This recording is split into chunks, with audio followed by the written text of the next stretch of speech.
Has been planning this for months, as we've been saying all along. He moved more than 175,000 troops, military equipment and positions along the Ukrainian border.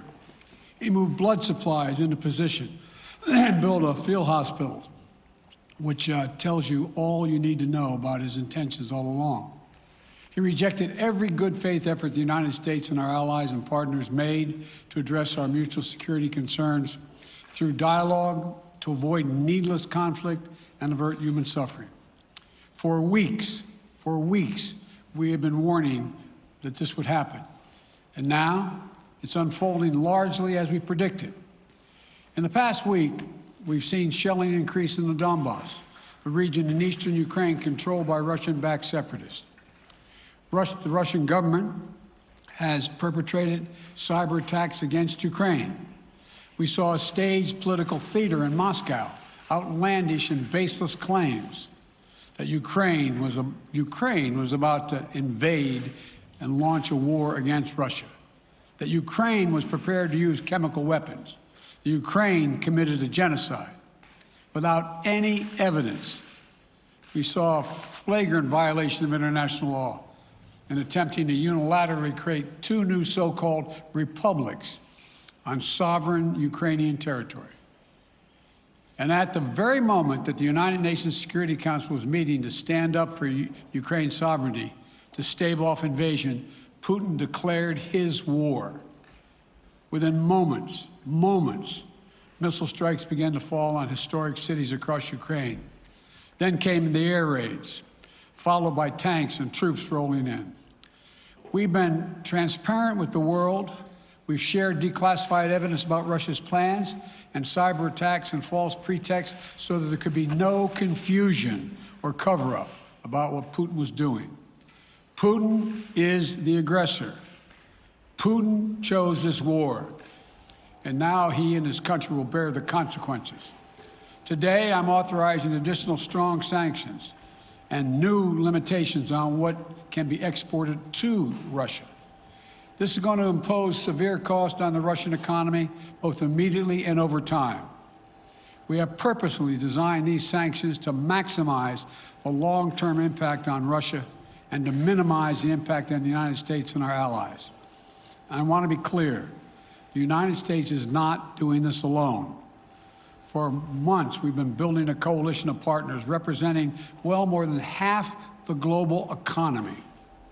27 members of the European Union, including France, Germany, Italy, as well as the United Kingdom, Canada, Japan, Australia, New Zealand, and many others, to amplify the joint impact of our response.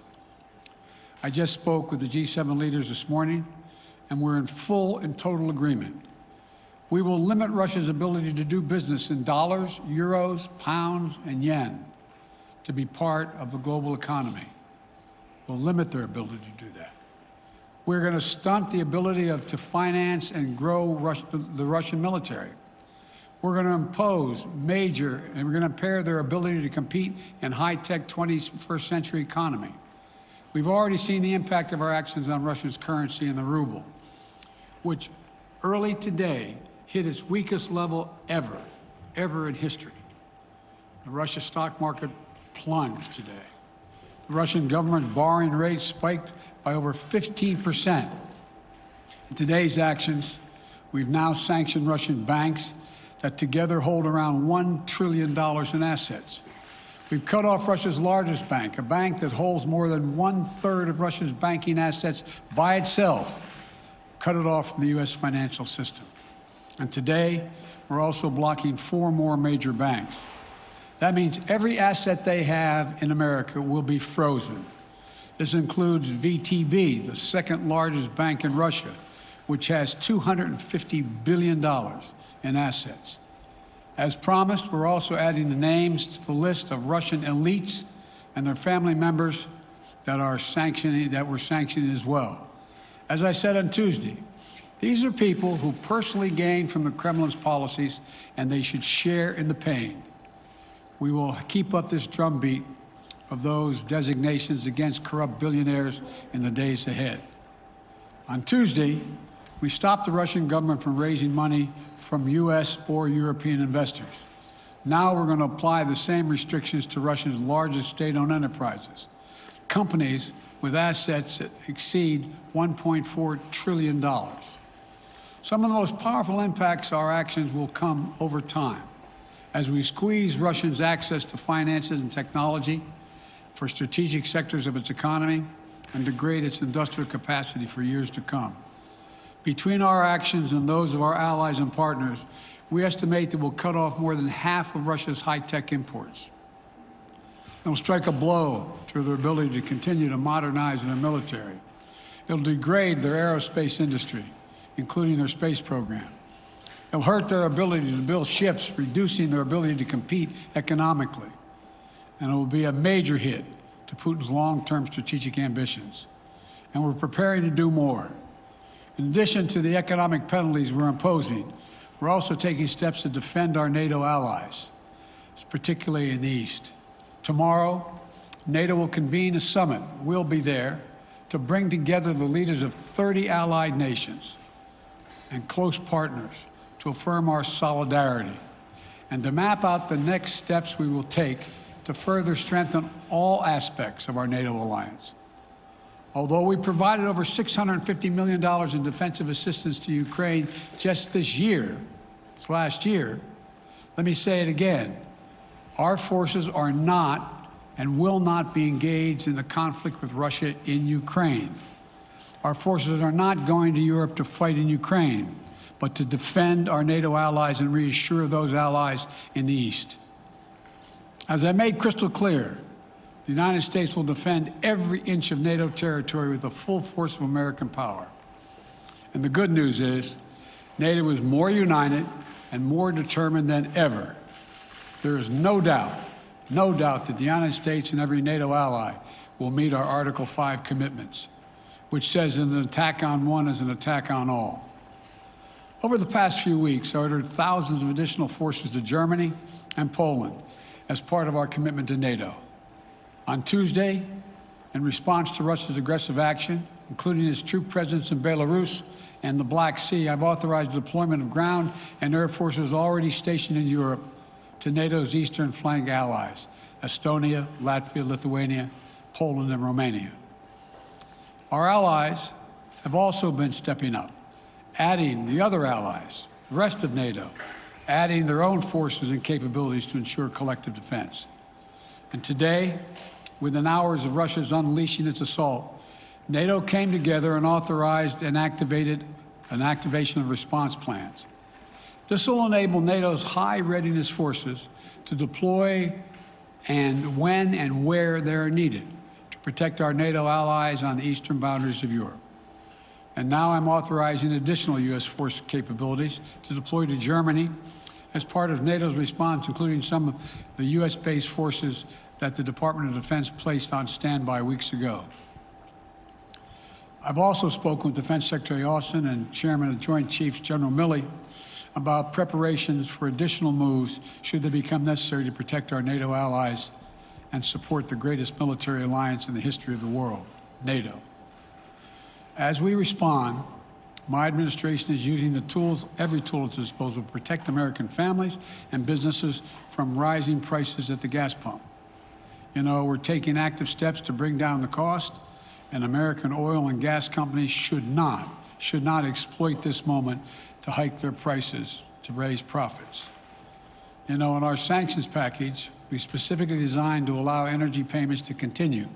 We are closely monitoring energy supplies for any disruption. We've been coordinating with major oil-producing and consuming countries toward our common interest to secure global energy supplies. We are actively working with countries around the world to elevate collective release from the strategic petroleum reserves of major energy-consuming countries. And the United States will release additional barrels of oil as conditions warrant. I know this is hard and that Americans are already hurting. I will do everything in my power to limit the pain the American people are feeling at the gas pump. This is critical to me. But this aggression cannot go unanswered. If it did, the consequences for America would be much worse. America stands up to bullies. We stand up for freedom. This is who we are. Let me also repeat the warning I made last week. If Russia pursues cyber attacks against our companies, our critical infrastructure, we are prepared to respond. For months, we've been working closely with the private sector to harden our cyber defenses, sharpen our ability to respond to Russian cyber attacks as well. I spoke last night to President Zelensky of Ukraine, and I assured him that the United States, together with our allies and partners in Europe, will support the Ukrainian people as they defend their country. We'll provide humanitarian relief to ease their suffering. And in the early days of this conflict, Russia propaganda outlets will keep trying to hide the truth and claim success for its military operation against a made-up threat. But history has shown, time and again, how swift gains in territory eventually give way to grinding occupations, acts of mass civil disobedience, and strategic dead ends. The next few weeks and months will be hard on the people of Ukraine. Putin has unleashed a great pain on them, but the Ukrainian people have known 30 years of independence. They have repeatedly shown that they will not tolerate anyone who tries to take their country backwards. This is a dangerous moment for all of Europe, for the freedom around the world. Putin has committed an assault on the very principles that uphold the global peace. But now, the entire world sees clearly what Putin and his Kremlin allies are really all about. This was never about a genuine security concerns on their part. It was always about naked aggression, about Putin's desire for empire by any means necessary, by bullying Russia's neighbors through coercion and corruption, by changing borders by force, and ultimately by choosing a war without a cause. Putin's actions betray his sinister vision for the future of our world, one where nations take what they want by force. But it is a vision that the United States and freedom-loving nations everywhere will oppose with every tool of our considerable power. The United States and our allies and partners will emerge from this stronger, more united, more determined, and more purposeful. And Putin's aggression against Ukraine will end up costing Russia dearly, economically and strategically. We will make sure of that. Putin will be a pariah on the international stage. Any nation that countenances Russia's naked aggression against Ukraine will be stained by association. When the history of this era is written, Putin's choice to make a totally unjustifiable war on Ukraine will have left Russia weaker and the rest of the world stronger. Liberty, democracy, human dignity, these are the forces far more powerful than fear and oppression. They cannot be extinguished by tyrants like Putin and his armies.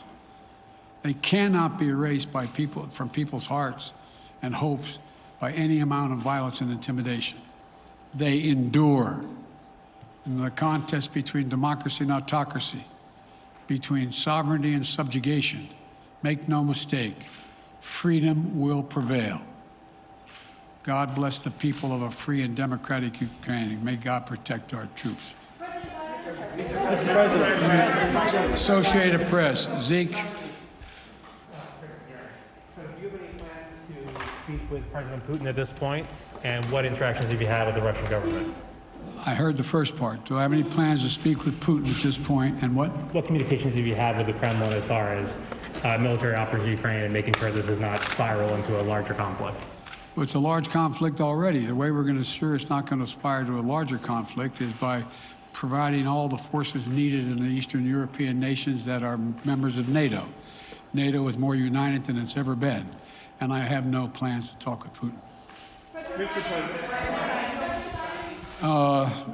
Wall Street Journal, Tarina. Mr. President, you didn't mention SWIFT in your sanctions that you announced. Is there a reason why the U.S. Isn't doing that? Is there a disagreement among allies regarding SWIFT and whether Russia should be allowed to be a part of it? The sanctions that we've proposed on all their banks have of equal consequence, maybe more consequence than SWIFT, number one. Number two, it is always an option, but right now that's not the position that the rest of Europe wishes to take. Cecilia Vega, ABC. Sir, sanctions clearly have not been enough to deter Vladimir Putin to this point. What is going to stop him? How and when does this end? And do you see him trying to go beyond Ukraine? And a second question I'll just give to you now. This statement that he gave last night, the threat that he gave, the West will face consequences greater than any you have faced in history. Is he threatening a nuclear strike? I have no idea what he's threatening. I know what he has done, number one. And number two, no one expected the sanctions to prevent anything from happening. It has to show, this is going to take time, and we have to show resolve so he knows what's coming. And so the people of Russia know what he's brought on them. That's what this is all about. This is going to take time. It's not going to occur, he's going to say, oh my God, these sanctions are coming, I'm going to stand down. He's going to test the resolve of the West to see if we stay together, and we will.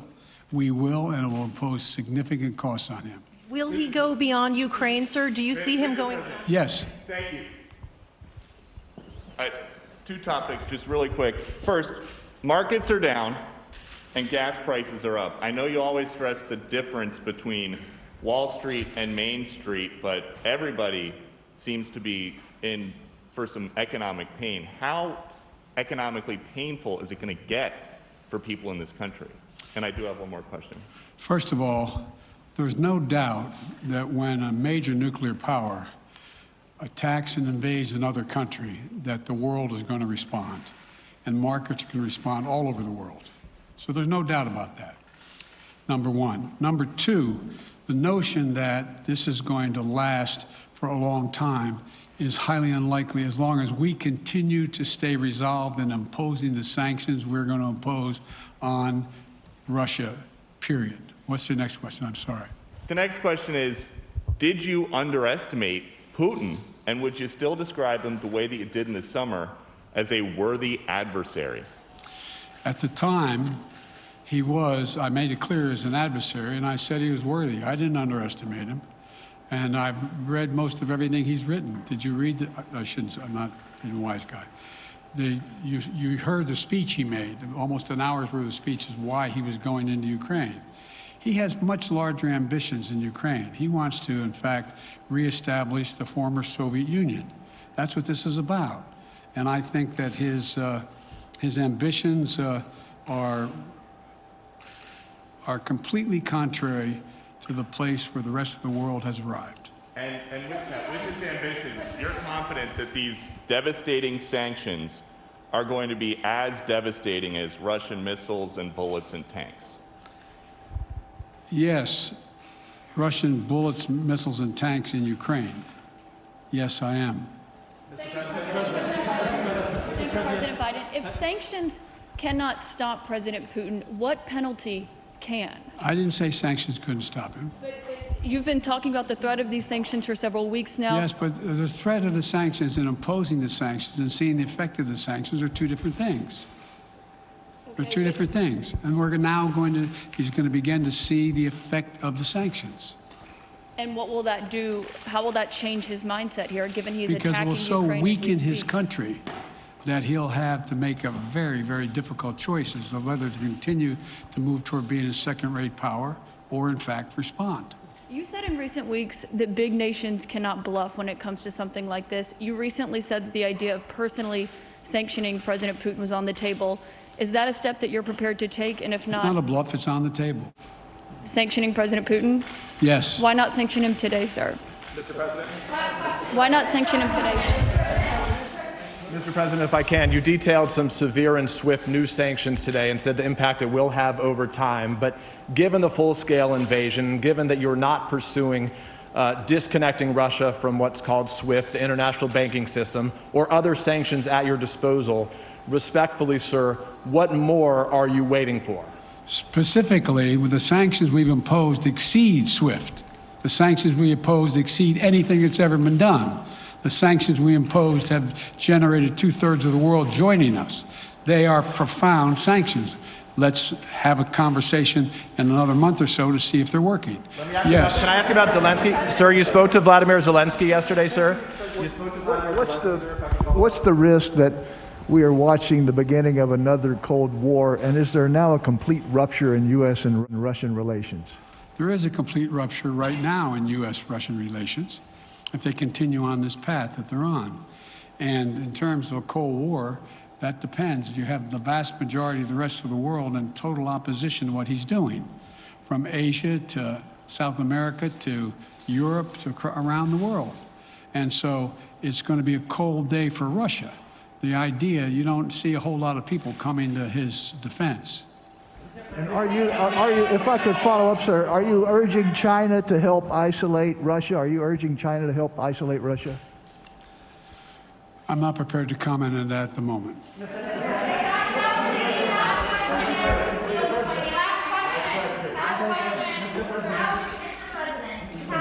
No.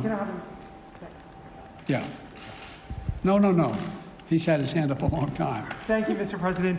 How concerned are you that Putin wants to go beyond Ukraine into other countries, and the U.S. will have to get involved if he moves into NATO countries? Well, if he did move into NATO countries, he will be involved. We will be involved. The only thing that I'm convinced of is if we don't stop now, he'll be emboldened. If we don't move against him now with these significant sanctions, he will be emboldened. Look, you know, well, anyway. And can you talk anything more about your conversation? Mr. President.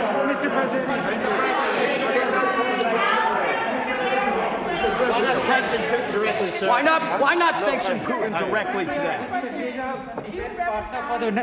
I'm sorry, I can't hear you. Sir, India, which is a major defense partner of the United States, is India fully with you on the issue of Ukraine and Russia? Does the Defense Department of the United States... Sir, India is one of your major defense partners. Is India fully in sync with the United States on Russia? We're in consultation with India today. We haven't resolved that completely. One more question. Okay, thank you all very much. Thank you.